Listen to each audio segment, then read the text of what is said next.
portion of Long Beach. Good afternoon. Good afternoon. Good afternoon. We're going to go ahead and get started. We'll begin with some introductions. I'll make a few brief remarks. So, to my left, brief introduction. I'm Lieutenant Doug Davidson from the East Division. I'm currently assigned to Watch 1, which is Graveyard, but I'm acting commander for a couple of weeks while my captain is on vacation. Thank you. And I'm Anita Hallinan. I work for the Marine Bureau. I'm with Mark Maria, please. My name is Michelle Dean, and I work for the Long Beach Unified School District. Great. Thanks for being here. Justine Belloc, Lincoln Heights neighborhood. Paul Pedraza, Lincoln Heights neighborhood. Welcome. Tom Bates, Boat Owners Association. Great. Marilyn Biddle, Naples Improvement Association and Naples Islands Garden Club. Jeannie Miller, ditto. Hey, that's not good. Top fair business owner of the shore, Delmont Heights. Barry Helen, I'm store director of Albertsons. Right here in Lorena. Rick Griffin, district manager of the Albertsons. Dan Hollison, Park Heights. Drew Satorino, Partners Parks. Tom Chapman, Long Beach Aquatic Capital of America. I'm Mike Walden with Cal State University Long Beach. Right. Go ahead. Oh, sorry, John. How are you? John Callis of the Long Beach Rowing Community and Long Beach Aquatic Capital of America. Thank you. Next table, Carolyn. Carolyn Carlton Lowe. I'm deputy director for operations and security at the airport. Stephanie Marcoya Martin, and I'm the public affairs officer at the airport. Gary Cooper, resident Bay Harbor. Paula Mercer, Park Estates. Bill Thomas, Almeda Heights Improvement Association. Atwood, owner on Colorado News. Ann Kramer, council member DeLong's office. Adam Ashcraft, council member of Long Beach. Edie Rossi, knowledgeable citizens association. Ray Henry, Long Beach Fire Department, County 2. Gonzalo Pina, operations captain. I'm Chris Garner, I'm the director of Long Beach Gas and Oil. And Gary DeLong, your council member. Thank you all for being here today. The last few council meetings have been pretty light. We tend to be very busy going into the budget season, and once the budget passes, things get calm for a bit. That's good news, and that meetings are generally shorter. But it's also bad news because there's such a vacuum that some council members think that they need to put all sorts of nonsense on the agenda. And since you don't have a full agenda, you might as well spend half an hour talking about something that doesn't matter. So they've been longer, but they've been shorter, but they've not improved in quality the last month. What can I tell you? So along those lines, we don't have a lot of significant items to share with you since we got together last month. The one thing I will share is we're struggling with the Coastal Commission right now with the Naples Seawalls project. We're trying to get that project moving. The Coastal Commission has a bird in their saddle that they think the new wall should be built on the inside, on the land side, not on the water side. And it's not that we're opposed to that, but it's going to be a tremendously more complex project to do that. And it will be significantly more expensive. We don't know how much more expensive. I met with the Coastal Commission senior management about maybe 6 weeks ago. And they said, look, we just want to look at this before giving a final okay. We were pretty confident when they come down here and they just saw how tremendously difficult that would be. And when the engineer really understood what the project was, they'd say, okay, we see you're going to analyze the options and that approach you're taking is good. But she kind of came down and said, well, you know, money doesn't matter. We'd rather have this on the land side. So, yeah. She can pay for it then. Well, it's not her money, right? That's what that means. So we'll see. We're going to continue pushing on that. I'm trying to re-engage them at the executive director level and see if we can come up with different conclusions. But it's just going to be a more painful, arduous, drawn-out, expensive process. Would that double the cost, Gary? Well, I heard rumors it could up to double the cost. Oh my. We don't have a firm cost estimate, so I can't say. And the cost for just this one section is about $9 million. And it's a $60 million project, so I mean, theoretically, it's a huge number. So one of the things we might be encouraging some residents in Naples to do once we have more information, and other parts of the city too, is to push back on the Coastal Commission and say, hey, we really don't want to see our taxpayer funds wasted, but certainly spent extravagantly, and let's see if we can come to a more pragmatic, common sense solution. We'll see how that goes. Is that because of the eelgrass or? No, it's because yeah, I understand their argument, right? The argument is, well, by putting a new wall in front of the old wall, you're narrowing the canal by, I don't know, 18 inches or something. Right. So I do get that, right? That's not an optimal solution, but the cure, right, to say, well, let's not narrow the canal, let's retain the existing size. The cure is millions, well, tens of millions of dollars. So it doesn't really make sense, right, to get an extra 18 inches. That's the battle we're going to have. But they have a more principled approach, apparently, than we do. So along those lines, how about a report from the police department? Well, getting up on years. What's the good news? The good news is, you want to start with the good news? Yeah. East Division is experiencing a 4% violent crime reduction over last year. So that's a significant drop.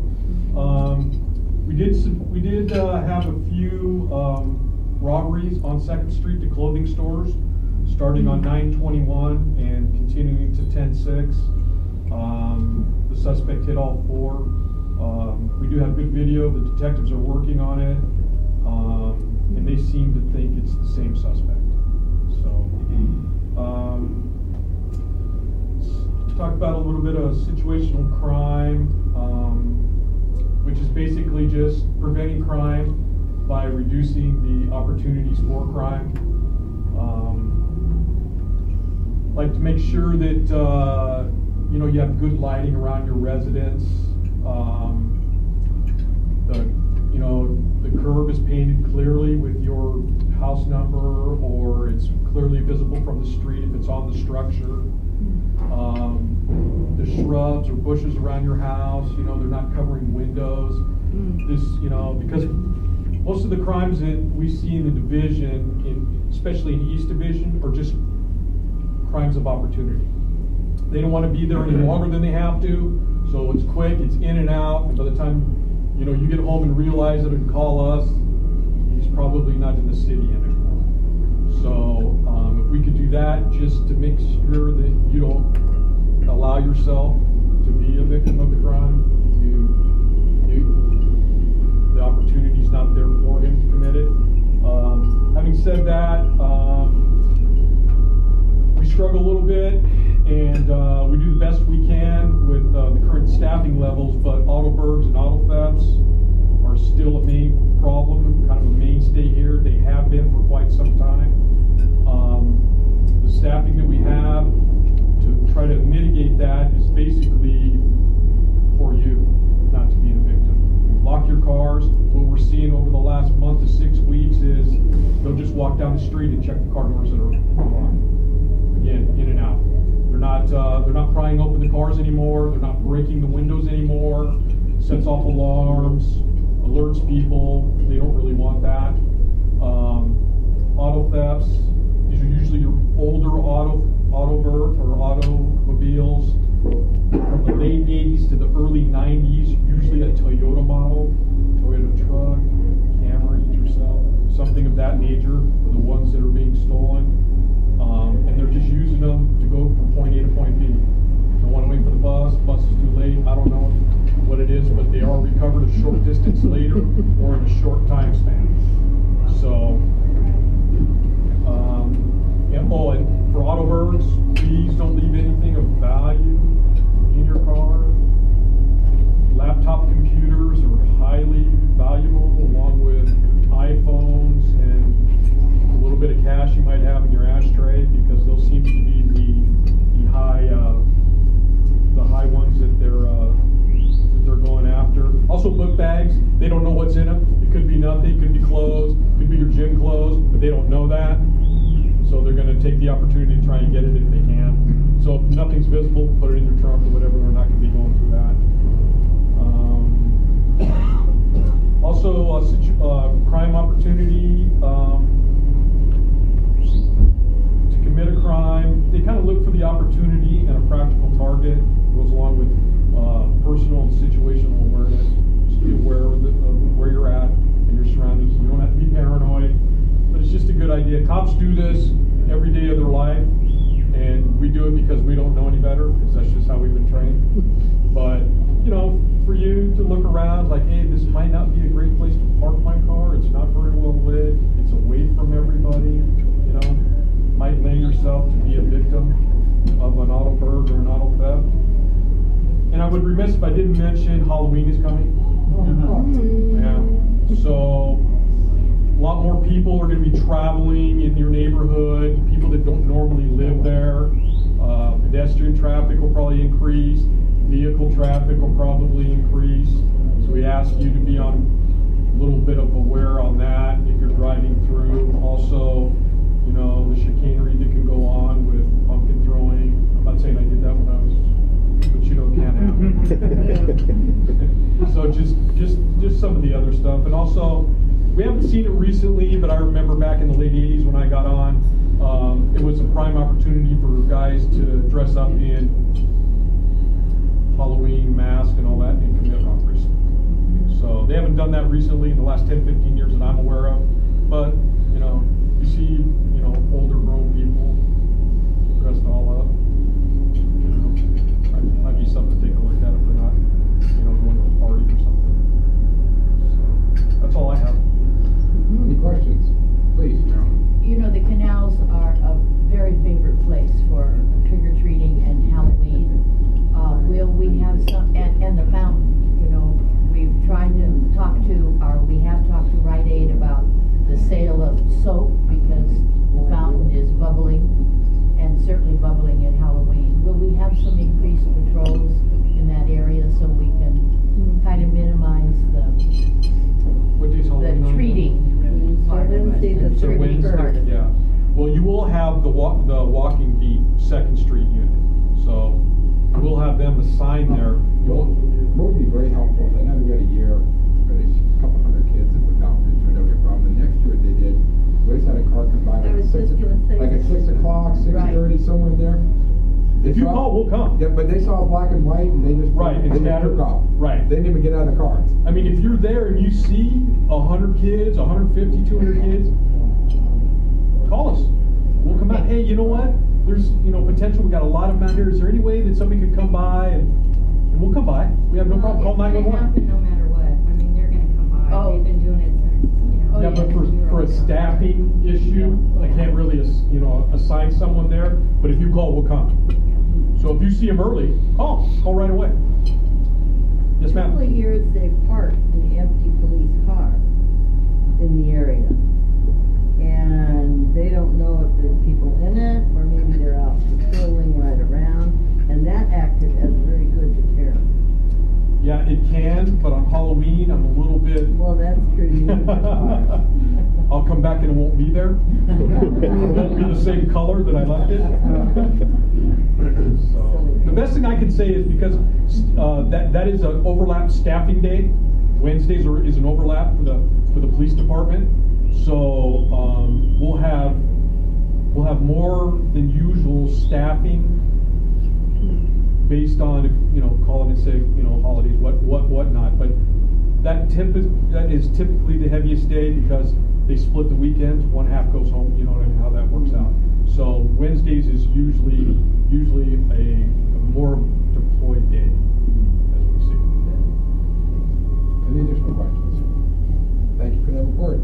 I've got enough being with you. No worries. Thank you. All right, next up, Battalion Chief Henry. On the good news, we were able to hire an academy about 2 weeks ago. 15 new members, and they were lateral academy. So lateral academy means that they were firefighters for another city. They had to have at least a year of experience. We were able to cut down our academy from a normal 14-week academy down to 8 weeks. So it cost half as much to put them through. We have 15 new firefighters on the board. Are they in class all day? Yes, it's a 10-hour day. So they've graduated. They're out. They're in the fire station. They've been out for about 2 weeks. Second thing I want to talk about is Long Beach Marathon. As you know, about 2 weeks ago, we have the marathon, and it really impacts our city. I know it impacts our city and you guys greatly, but this year we had double the calls for emergency medical services, double the transports for the hospital.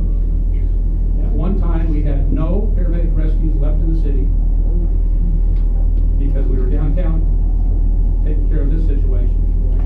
And it's something that'll be changed for next year. This is something that the organizer promoter has never had to put on he has never had to hire back a staff to take care of their calls, and there's just no way that we can justify doing that.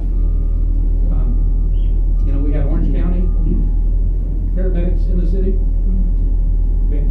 LA County paramedics in the city all at one time, and we had paramedics from Station 9, which is Bixby Knolls, or Virginia Country Club area, Station 11 from Market Street, and Station 13 from the west side of the city all the way over to Santa Fe, all down to Shoreline and Linden. So Talking running's bad for you. it was that day. There were some sick people. The heat. It was hot and it was humid, and we had a lot of people with dehydration problems.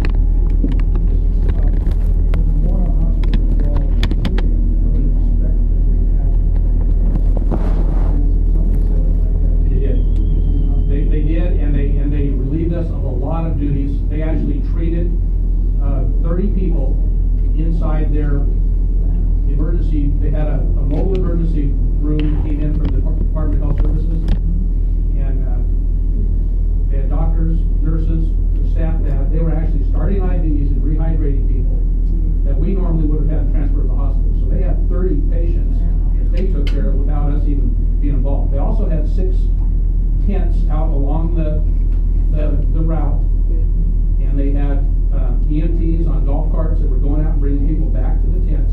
But even with all of that going on, we still had 51 calls that we had to be involved in, 11 ALS transports, which is a paramedic transport, and 5 BLS transports. So it's just something that we're going to have to do some changing for from now on.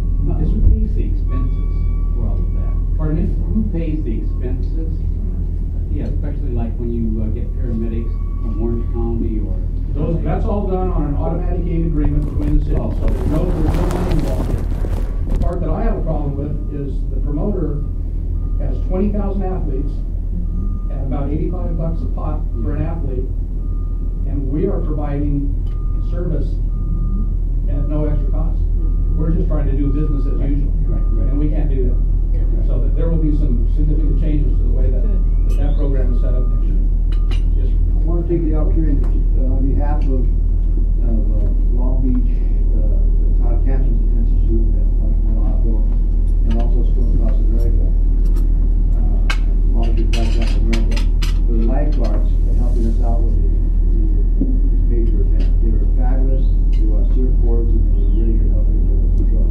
Plus, you had people there. I think that one fireman that you talked to.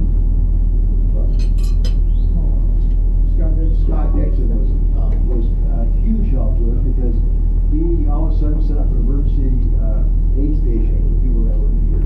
We did have some people that fell on the rocks. So thank you for that. It was well done. You people well trained, very professional. Captain Dixon is Captain Medina's counterpart of the Marine Safety Division. Please thank him for us. Anything from questions? Observation, which your people did a phenomenal job around the lagoon. I was very involved over there, and you did a fantastic job. Thank you. We were taxed. We were very busy. Okay.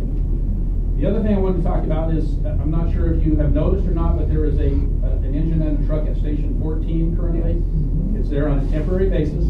Station 17, which is over by our training center, is being remodeled. So those guys just got picked up and moved over to this station just because it was more convenient to house them there than to put them in a trailer behind the fire station. Great to see him there. I know it. Great to see him there. We're used to it. Yeah. Oh, I could. Go slow on the remodeling. Yeah, we always do. It's supposed to be about a 3-month project, and they've been here for a little over a month, so there's still a couple of months to go if they don't find any hitches. I don't think I have anything else. Did you have a question that you wanted me to address? Yes, that was about, there's always been a lot of conjecture about dispatching a fire engine and a ambulance. Right.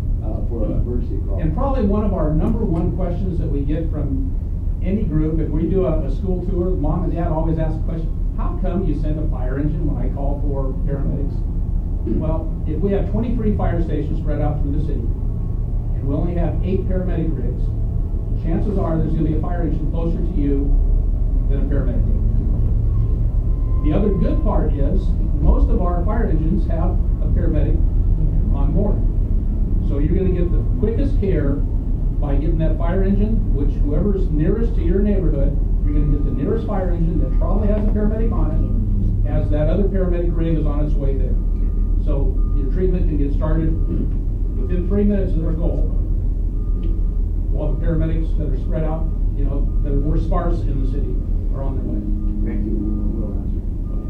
Thank you. All right, next up, Captain Medina, Marine Safety. Hello, everybody. I'll keep it brief.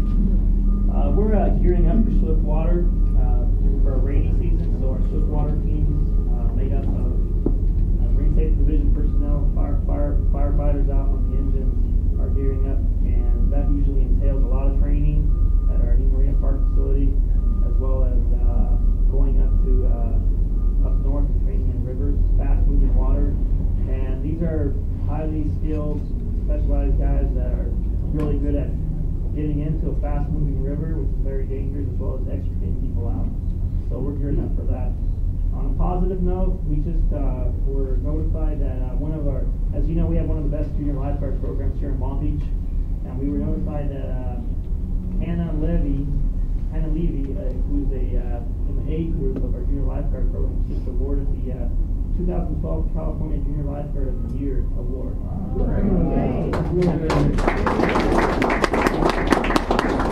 As you know, there's tons of JG programs up and down the coast, but it was really nice to have her get that award. She gets an individual award plus some scholarship money she can put away towards college, so that was really nice.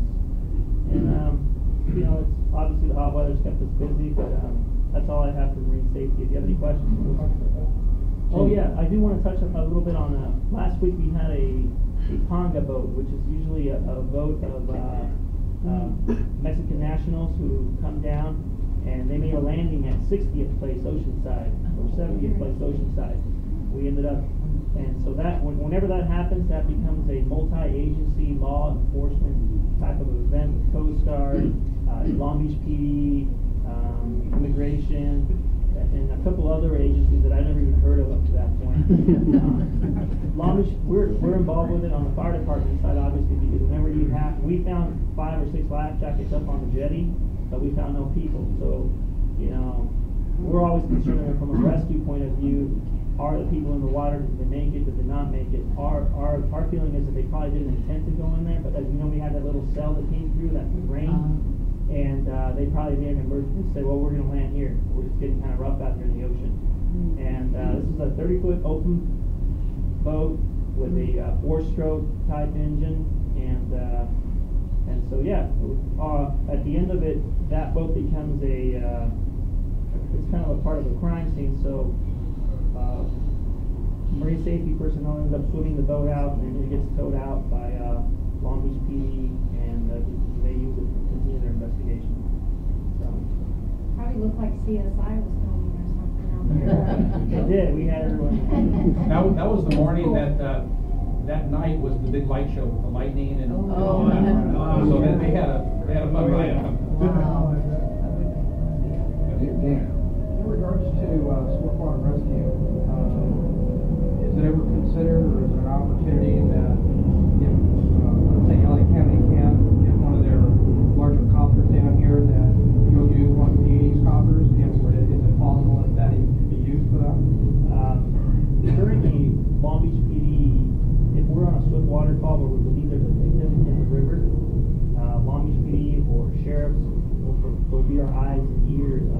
essentially our eyes up if they're around, they'll come down and they'll start scoping as well, helping us locate that person. But they can't do any immediate lifting or anything like that? You know, it's not with our current Long Beach Police Department. Helicopters aren't designed that way.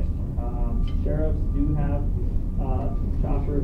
That kind of lifting or extrication is really complicated. The swiftwater guys are trained to do it, but essentially what you need for that kind of a situation is you need that person to be static, like on a small island, if you will. For them to bring a chopper in that low to the ground with wire lines, electric lines, that's very dangerous. We believe here that it's actually much more effective because Long Beach is one of the few departments the swiftwater team actually has real swimmers, because most of these individuals were lifeguards at one point, were not marine safety personnel. We're one of the few teams that can actually contact rescue, get in the water, get that person out, and swim out. And Long Beach is probably one of the few places that can really do that effectively, and we feel it's much safer for everyone. The police helicopters don't have a winch on it. So if they did something like that, it would be a static line just hanging there. Yeah. And that's a lot trickier for that pilot to get that line in the right spot and pick somebody up, rather than have, throw some slack down there, hook them up and have a winch take them up. So it's different than like a Coast Guard helicopter. If anything, it would be like keep you guys stuck in a tight spot or something like that. Was just curious. They provide more just the eyes for us, and they can light the scene. But we've been successful in a few swiftwater rescues of bringing people out. Any additional questions? One question, with all the work that's been done, as I understand, the LA Railroad, San Gabriel River, to traffic, trash, sewer outlets, is there any documentation to see how effective it's been measured over a period of time? Well, we measure what comes out of the channels. What's that measure? Yeah, so whatever comes out gets measured on how many tons a year are being pulled out of the LA River and San Gabriel and those real channels. Anything else? All right, next up, Marine Bureau. Oh, I'm sorry. I'm sorry, G.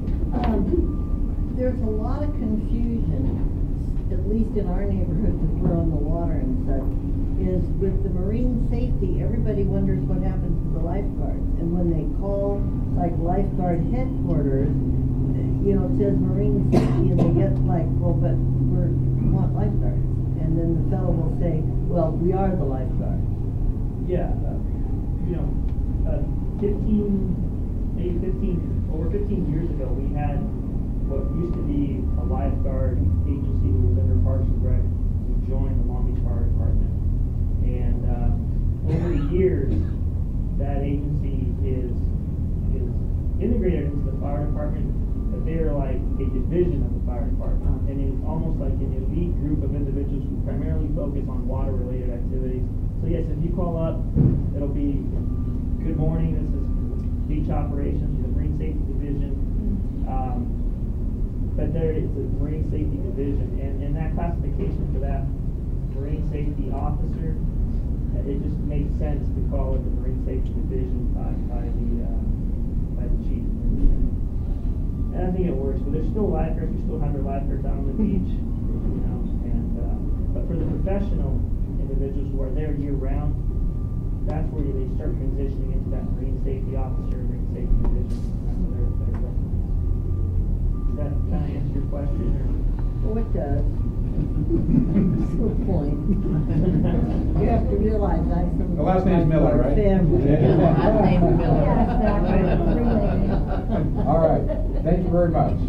Next up, Marine Bureau. I can give you an update on Basin 1. They finished pouring the piles, so the piles are ready to be delivered as soon as Bellingham is ready to start working on the water.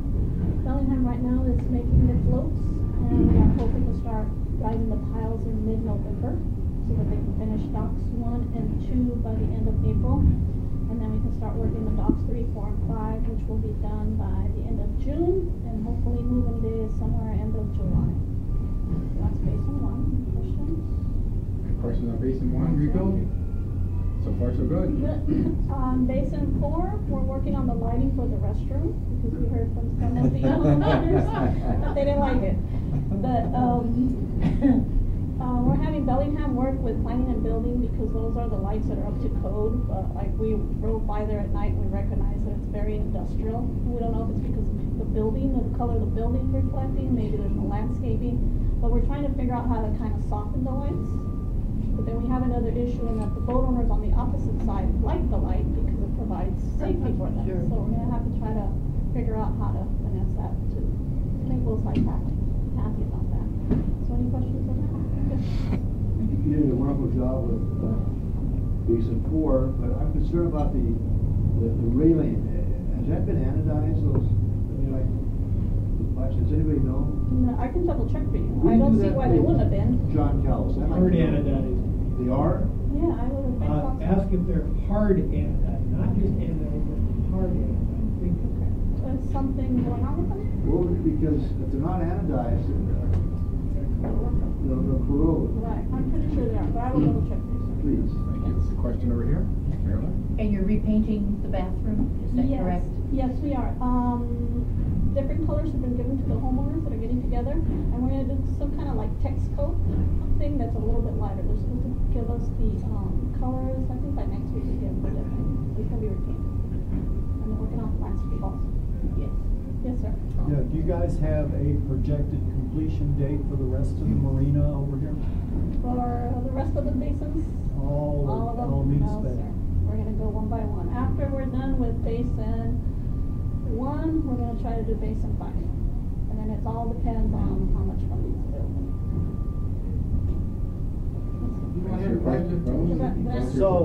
So will there be any relief for the boat owners in the unimproved docks, since we'll be paying the same slip fees as the folks in the new docks? Okay, Mark did bring this up in front of Matt, and they're gonna have a finance, and you're not gonna contact the commissioners, they're going to have a finance committee meeting, because apparently they had long ago, they have a policy that everybody pays the same, and now everyone's going to revisit that. Should we all be paying the same, or should we be paying differently when we have the docks that are falling apart? We understand that there's a difference. But I think one of the challenges will be, right, is Right. they need to balance at the end of the day. So if we reduce some by $2, then everybody else is going to get a rate increase. So I mean, whatever gets reduced on one end is going to be an increase. So I mean, from a boat owner's perspective, do you think they would prefer that approach as opposed to everybody paying the same? Because I think we're kind of neutral as a city, right? As long as it's revenue neutral, I don't want to say we don't care, but whatever the boat owners want.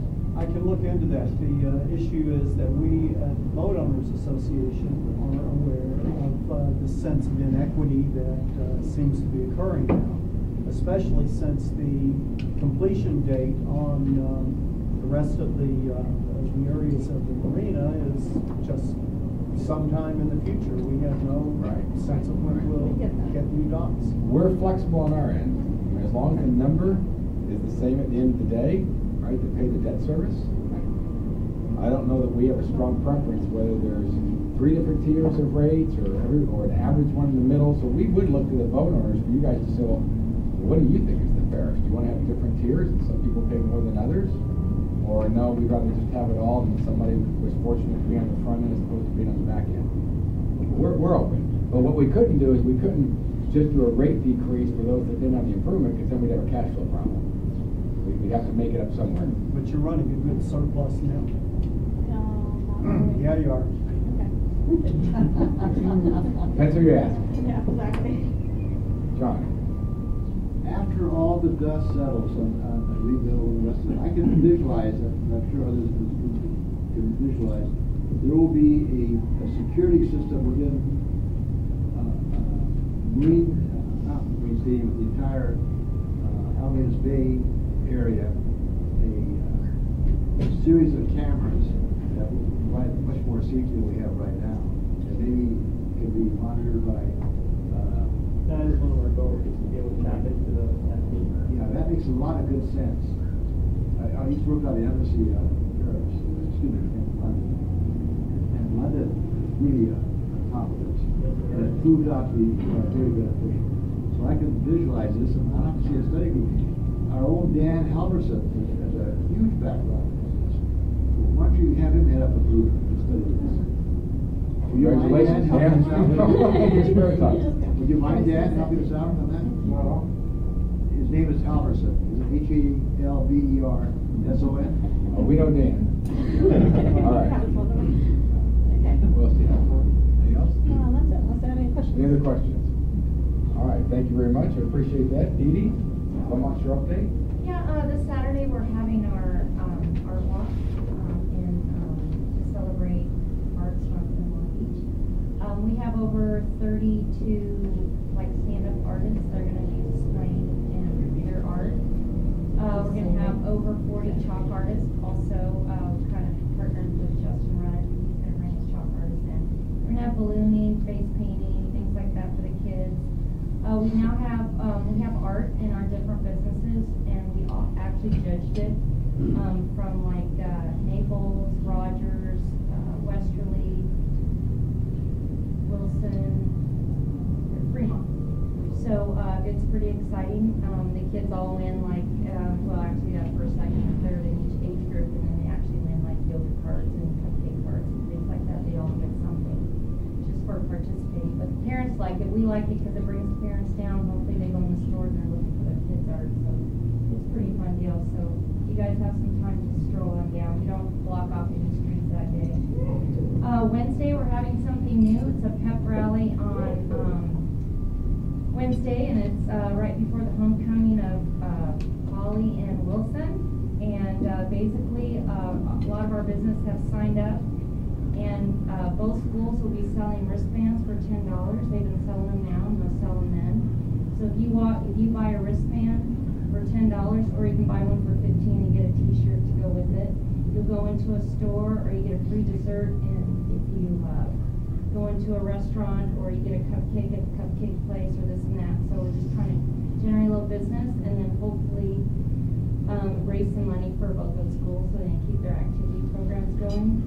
We're going to have both bands down there, so for about an hour on Corona, we'll block the street off across the street from each other, and we're going to have a pep rally in front of Chase. So we'll have all the football players and cheerleaders, and do a little band off, and I think it's going to be really fun. So we haven't done it before, so we'll see what's going to happen. It's a great idea. I think it'll be fun, so we'll see what happens. Hopefully we just, I don't know, a lot of you either Wilson or Poly people, right? Yes. Wednesday. But it goes from 5 to 9, and the pep rally starts at 6. So I hope you guys come, just, stroll on down, wear either your Jackrabbit green and gold, or your Cardinal gold for Wilson. Go Bruins. And trick or treat on 2nd Street was from 4 to 6, and we don't really advertise that. The local kids come down, and not so local kids come down, and it's really expensive for the business owners because they're buying so much candy. So we just do it from 4 to 6, and then they'll all end up at the fountain. So it'll be all.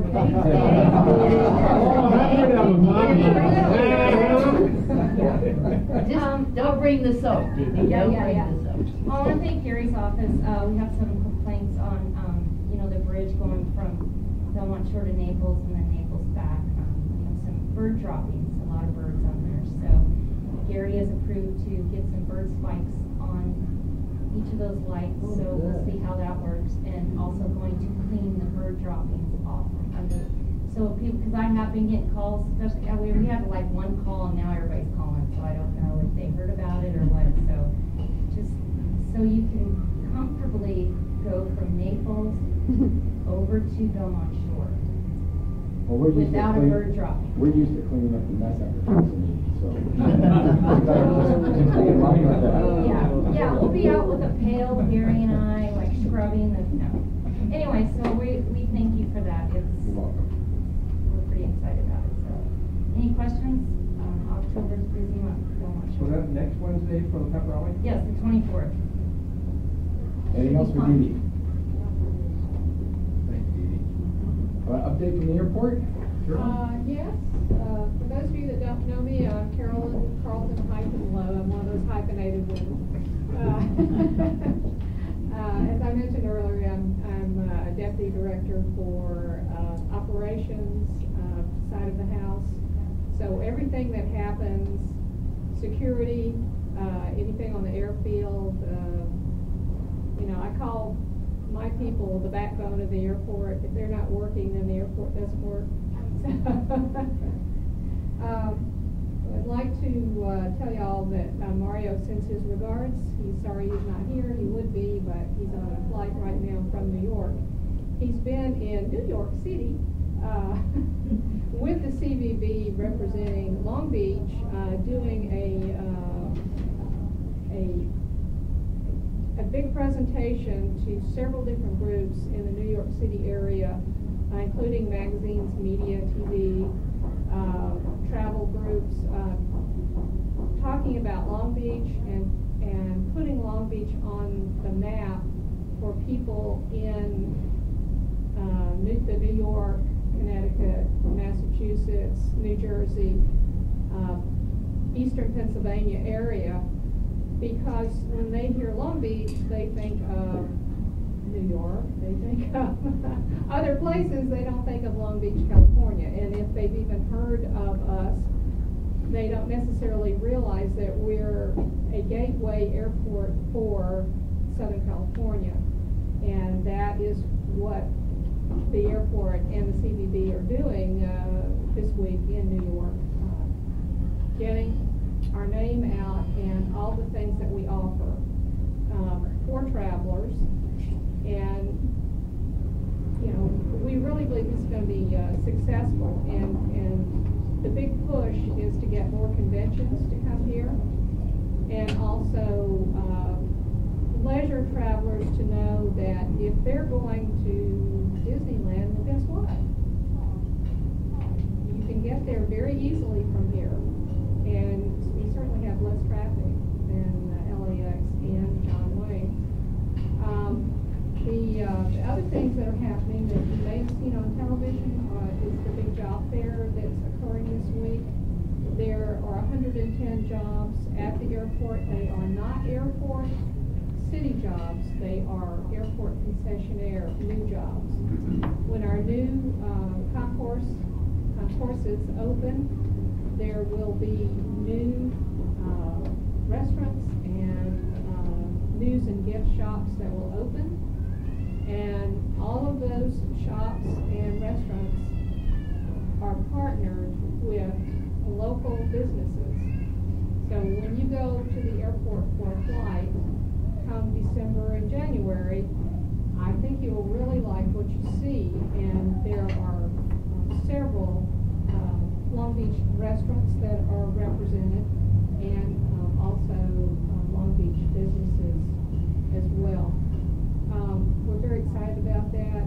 There, like I said, there were 110 jobs. The good thing and the bad thing. The first day, there were 1,500 people that showed up. The second day, there were 1,000. And I believe yesterday it was 800. So we should get the cream of the crop of the people that apply for these positions. And they're at all levels. There are some managerial positions along with clerk and waitress and cook type positions. So they're all different levels of positions. It's, like I say, it's good news, bad news. It's good for us in that these are new jobs. And it's also sad that we had that many people show up for those few positions. But the good news is there are new positions.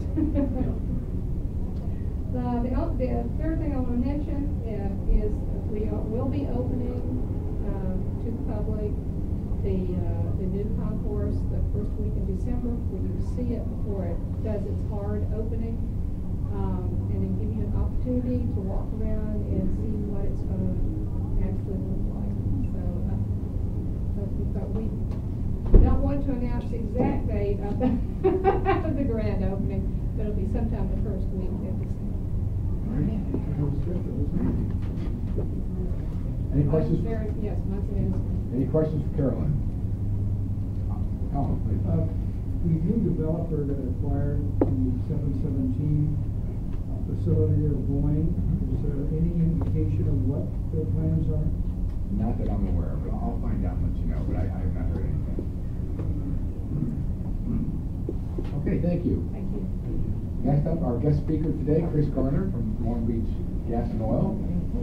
Chris is someone I very much enjoyed working with over the last 6 years. He runs his organization like a business, which is very unique to government. Is that a fair assessment? Very unique. Very, very unique. And like a business guy, he regularly tells me no when I ask for something. It's not in the budget, it doesn't pencil out, but he's a great partner for the city, and I know that one of the things what Ann and Adam will tell you is anytime we get a constituent complaint or just an issue on Long Beach Gas and Oil that gets immediately resolved.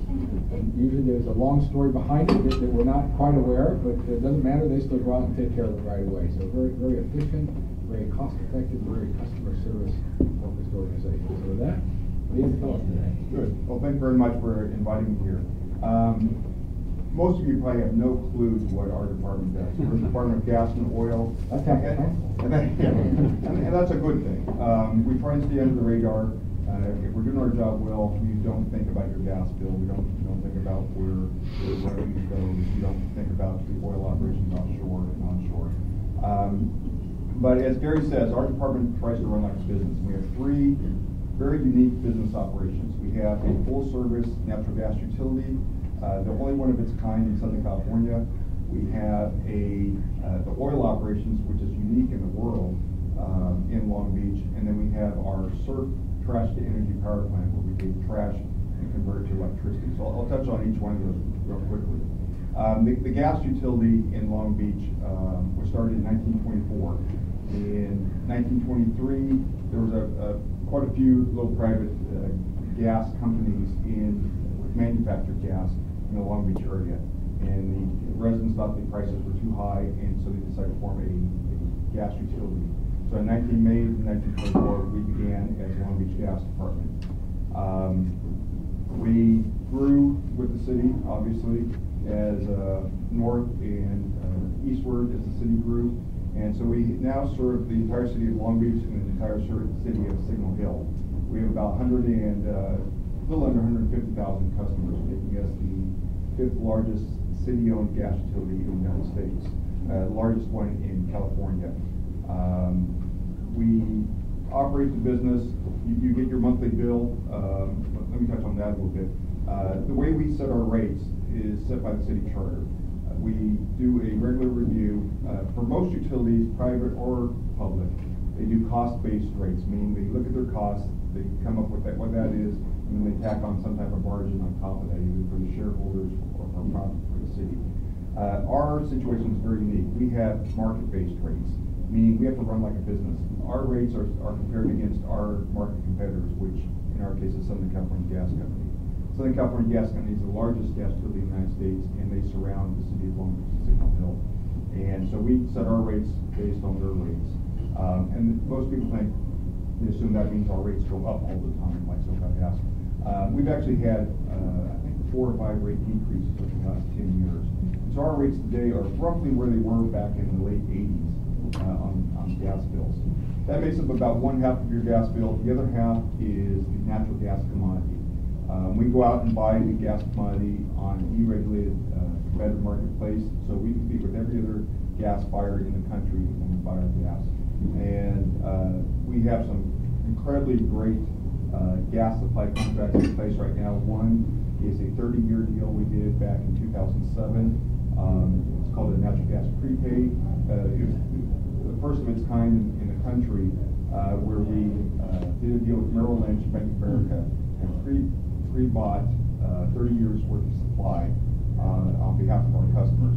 And in exchange for that, because of the financial situation, we were able to lock in a discount of 94 cents off the market price, which means nothing to you, but off the market price. And so the market price right now is roughly around $3 per MMBTU, and we get a little less than 1/3 of that as a discount. What that does is, unfortunately, you don't see that directly on your bill. What that does is that funds our gas pipeline replacement program. Rather than charging you, if we didn't have that discount, we would have to somehow find the money and pay for that pipeline. We have 1,800 miles of underground pipeline in the city, roughly 900 miles of main pipeline in the center of the street, roughly the center, and 900 miles of laterals coming off that to your houses, to your meters. As I said, the city was built in north and eastward after the World War II. And so a lot of our pipeline was put in the 1920s, but the bulk of it right now is vintage 1940s, 50s, and 60s. And so we've been able to sort of skate by without much pipeline replacement over the past few decades because it was relatively new and in good shape. But we're facing this upward curve. And so we started a long-range pipeline replacement program about 6-7 years ago. We invest about somewhere between $8 and $12 million a year in pipeline replacement.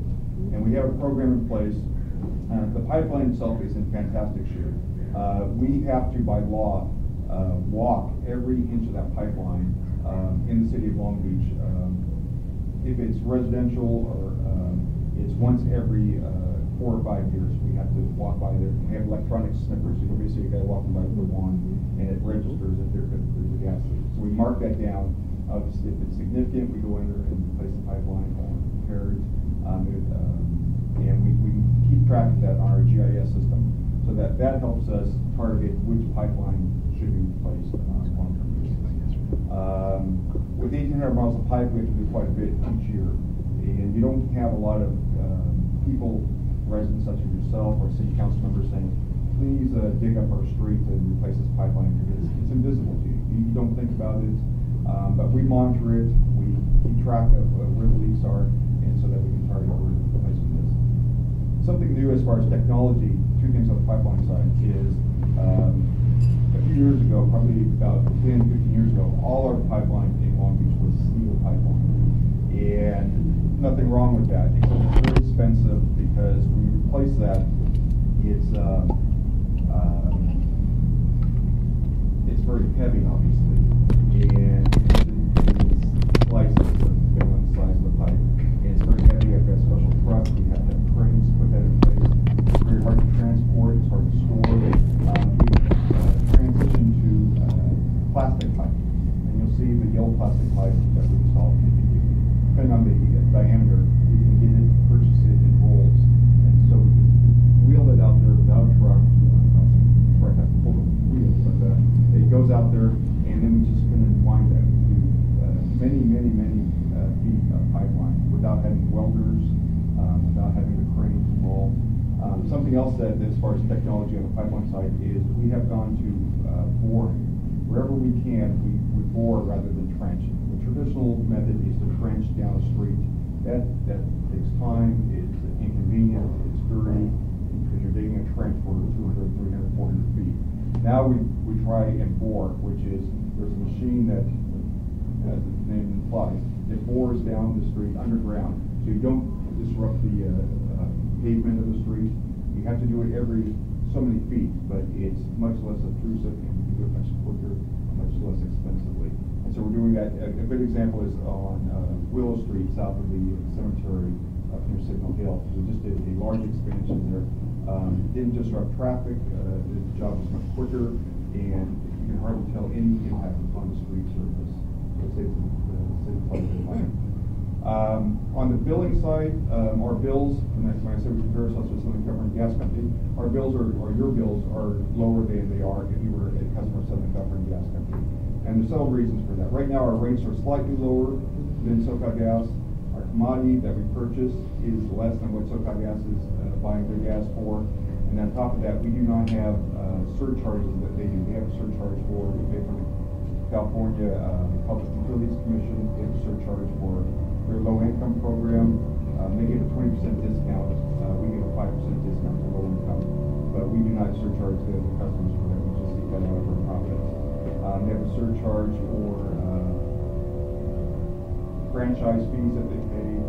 And they have a surcharge on top of that for rebates. Now, we do not offer the level of rebates that SoCalGas does, but we also do not surcharge our other customers for that. And it's something that it's really a policy call that I have had really no negative reaction. When a customer calls up and asks about a rebate, and I explain why, because we don't have the funding, we don't have the surcharge that's in the company. Yes, I haven't had any real big fallout on that. Other things let me switch off of gas. The oil side, hopefully it's fairly invisible to you. We have a major oil operation in the city of Long Beach. and the number of complaints I get are very minimal every year. Most recent complaint was probably a year ago. We did a new lighting system off the oil island, and we put our contractor put new lighting on there, which can be green or blue or red or whatever. And we used red for Valentine's Day, and some woman in a condo was just going crazy over it, saying that the red was just impacting her pupils. So my solution was close your shade. That's all it takes. You know, so, but we are the trustee for the state of California for the offshore oil operations. And so we've hired Occidental Petroleum to be our contractor for that. We've restructured all or virtually all the contracts that we have in place with them. It used to be a cost-plus model, and we've gone to a revenue-sharing model. For what it does is it's still the same model in place for the current status quo oil operations, but the new contracts give them a financial incentive to invest their own capital, not the city's capital or the state's capital, into new exploration and production. And then we share a larger chunk of any incremental revenue with them that would not otherwise materialize. It's worked very well because it puts us on the same side of the ledger with Occidental Petroleum. We're not second guessing their expenditure programs. Instead, we're encouraging them to use their money, and they're investing somewhere probably around $200 million in the local economy on the oil operations. And then the last business unit is our trash-to-energy power plant. Most of you have never seen it. It's down in the port off of Terminal Island. It's the largest of its kind west of the Mississippi. All the residential refuse is brought by the Long Beach Refuse Department out to SURF. And it represents about 40% of our volume. And then the other 60% is made up by private haulers from all over Southern California. It's, to put it simple, they come in, it gets weighed, the truck gets weighed as it comes in. They dump the trash onto, it's like a big garage. They dump it on the floor, and then they get weighed on the way out, and the difference between the weight coming in and weighing out is how much we bill them for tipping the trash there. And then there's just a huge pile of trash, probably 100 feet tall, and it sits there. There's people that have bulldozers pushing this into a big pile, and then someone that sits up in a crane up at the top reaches down, picks up a big pile of trash, and puts it in the furnace. And then from the furnace, it generates steam and generates electricity. The amount of electricity is equivalent to about 35,000 homes a day. And so your trash is being used to convert to electricity. And then we sell that electricity to Southern California and spit onto the grid. And so it's a business operation. It began business in 1987. We have a major milestone coming up in 2018. All our bonds for the plant will be paid off. Unfortunately, our contract with ESNET also expires on 2018, and that's not a coincidence. And then we'll have to renegotiate that contract with Southern California so our bonds will be completely paid off. A fantastic operation. Not only does it generate revenue for the city, but it saves the residents of Long Beach quite a bit of money on their refuse bills. And I say that because the way it used to work in the old days was the refuse truck would come around, pick up your trash, one load, and then they'd hop on the freeway, and they'd have to go up the 605 freeway to the 20 Hills landfill, stand in line up there, deposit trash, and then come back to the freeway, and that was their day. With the opening of the SURF plant, they pick up a load of trash, take it right across the bridge, dump it, come back, pick up another load, and so they're much more efficient, and we can get by and cover the same amount of refuse collection with fewer trucks and fewer employees, which obviously reduces our costs significantly. Great operation, very unique, and if anybody would ever like a tour of the SURF plant, you're more than welcome to. Go ahead. You want to step that up, Gary? Yeah, it's a great tour. I've been on it. Yep, it's awesome. Can you take your group through? Yes. Amazing what they do. And likewise, it's funny because you can actually see through a thick glass little window the furnace and the trash burning, and it looks like you're looking into hell. I mean, it's just amazing sight. And what's the name of the manager there? Charlie Tripp? Yeah, and he understands that business inside out. Very, very knowledgeable fellow. Very unique guy. When I was a little boy, I remember. Don't say you remember me. I remember Lloyd's on the Pacific Coast Highway was a big trash place. It's a big trash. I remember that. City dump. Now, that would be the same kind of trash that you burn now, is that correct? Yes. We also burn drugs there also. We have quite a few contracts with all the local law enforcement agencies. And so they bring, when they have their drug confiscations, they bring that to serve the burn. Yeah, Chris, I think you and your team do a really good job. One thing that you've done over the last couple of years is something you had Signal Hill Petroleum, I think, do all this, what do you call it? Seismic testing? Yeah, seismic, okay. You saw those machines all over. You're all around the university as well. I never saw or heard of a report. What did that show? They've gone through three different phases. The first phase was not real successful. So they had to tweak the equipment, and it wasn't our project, just to be clarified. It was Signal Hill Petroleum's project, but they worked with the city on this. And what they did was they mapped large portions of the city, and what they did was they shot sonar down into the ground, and then measured the distance coming up, and they could look at density underground. They're still looking at that. They have experts looking at that. They think that that will help us, especially in the airport area. They think that we can find some significant oil deposits there. And then if they drill that, or some other company drills that, the city will get some kind of royalty beyond that. Yeah, right. That's what I thought. And it could be significant money. Find out how much oil actually wasn't, but I never. Yeah. There was no report then from. There's nothing that there has only been minor drilling so far based on those reports. But I expect sometime in the near future. Question back. Thank you. I want to thank Long Beach Gas and Oil for hosting a disaster meeting a week or so ago. From that, I learned I am a first responder search instructor that you don't automatically turn your gas off unless you actually smell it. There's some liability to that, yes, but it'll take a month or months to get it turned back on. During that meeting also told me about 811 if you smell gas.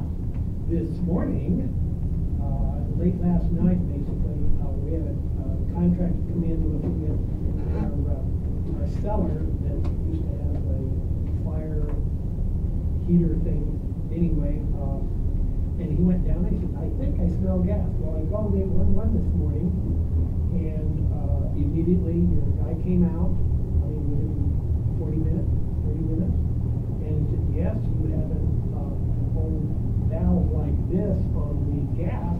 He said, that was put in the 40s? I said, yeah, it was built in 1939, that's right. And so I'm having that taken care of. And the third item was a tour, please. Sure.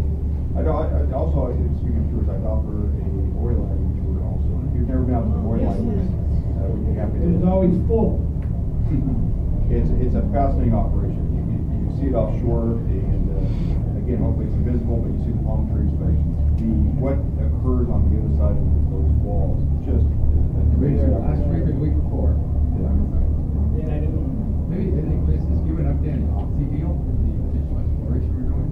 Yeah, we actually, it's called the Optimized Water Flood Program Agreements. We have 3 in place right now. One has been in place since 1992. It's the offshore oil islands, and that's the revenue sharing agreements. And that's worked incredibly well for not only for the city but for the state of California. And Oxy has invested well over $500 million in incremental oil production offshore. And then we just did another one in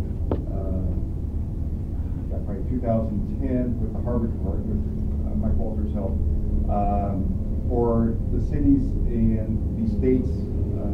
Well, actually, that was for the city's oil rights down in the harbor area.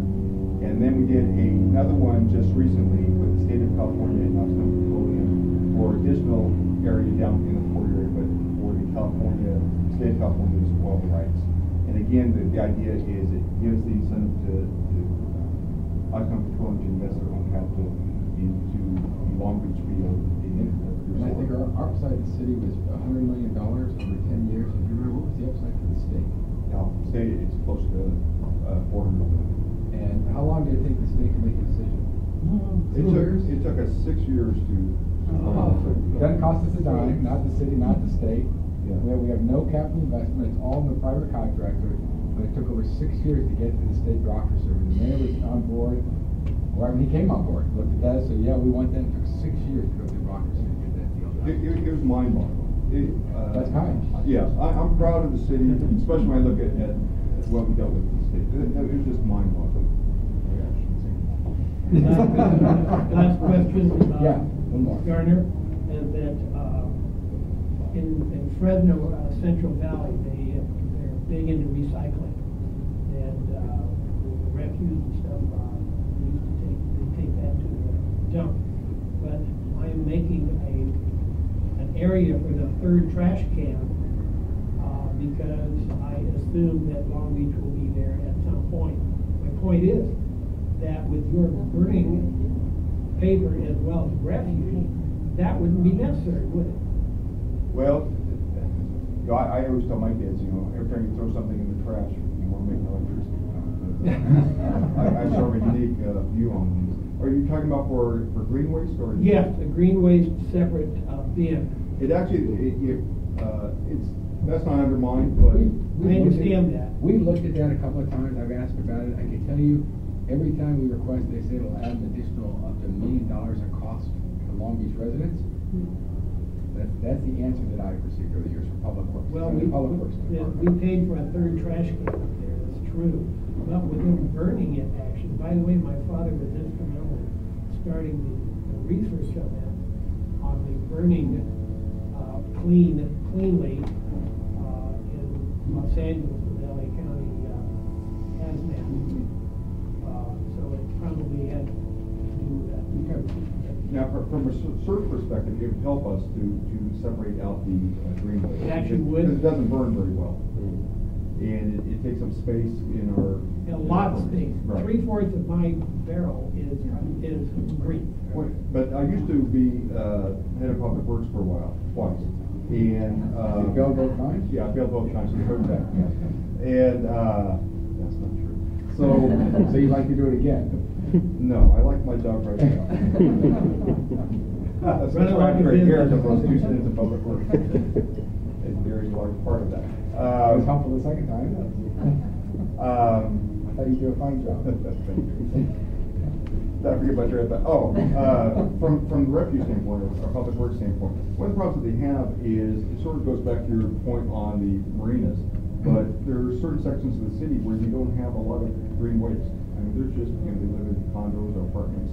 And do you bill everybody the same? Whereas on the east side, you have large yards and a lot of green waste.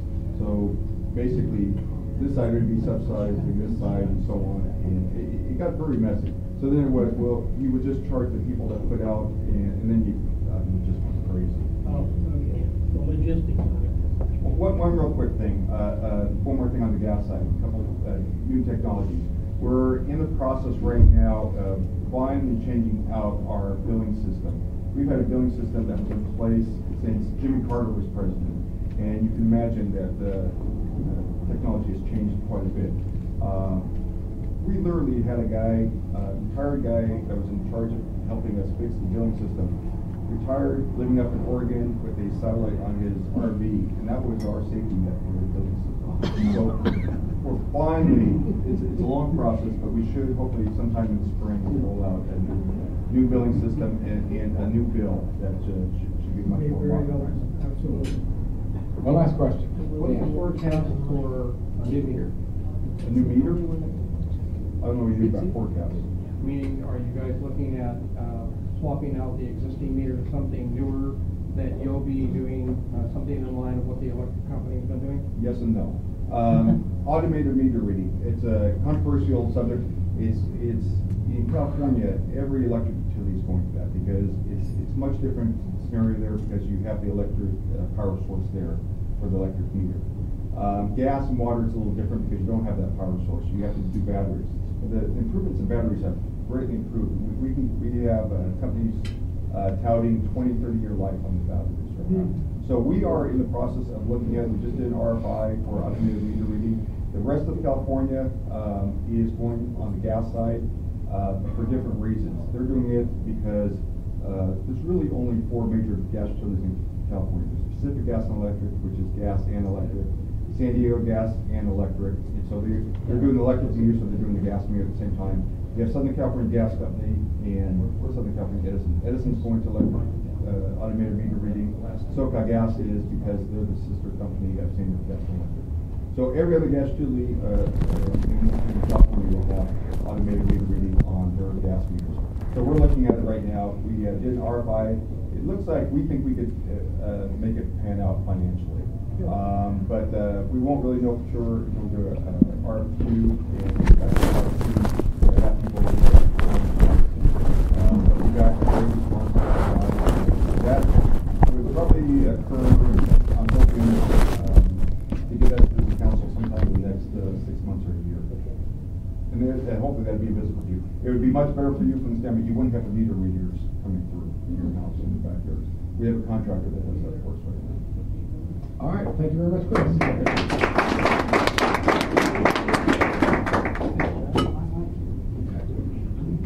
Gary? Yes, I'm sorry, Judy. Could I just ask one question of the Absolutely. Albertsons people, seeing as they're here? It's okay with me, or it's okay with Albertson them. has been my home away from home. What is gonna be the status now? What are we facing? And would you or would they be taking over any of your wonderful employees? Right now, we are still, Gelson's is negotiating the lease, which we were not aware of. We had no intention of exiting that building or anything, or that, location closed. So as of now, what we understand is that Gelson's has to get approval through the city still, and then that would go for us. As far as our team members there, it's possible because Gelson's is a union operator. So if it all goes through, which we hope it doesn't, yeah, it would. It's very possible, but not. We haven't reached that negotiation level yet. Marilyn and I are big supporters. Yeah.